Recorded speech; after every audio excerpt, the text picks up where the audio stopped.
देवाच्या घरी जावं वाटते का? मामाच्या घरी जावं वाटते ना? देवाच्या घरी जावं वाटते का? जायचं का देवाच्या गावी?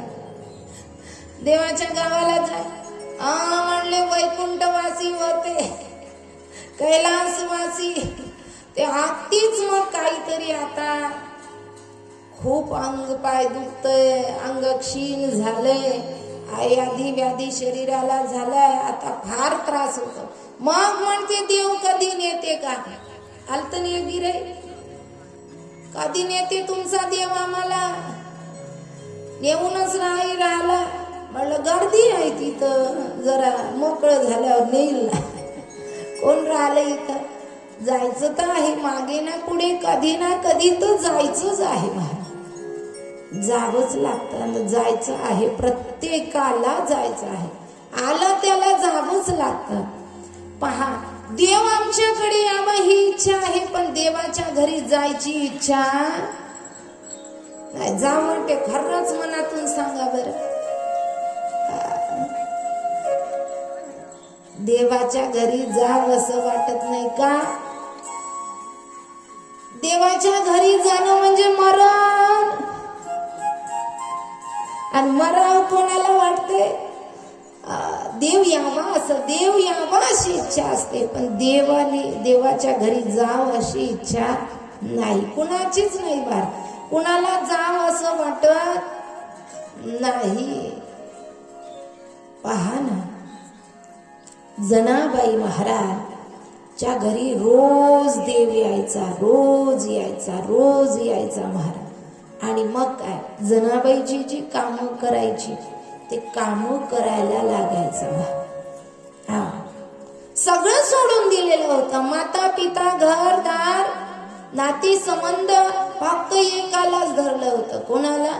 विठ्ठल माझा माझा माझा माझा माझा, विठ्ठल माझा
धारंग तुझे गुणी बली नाम याची जनी भीमानी चंद्रभागा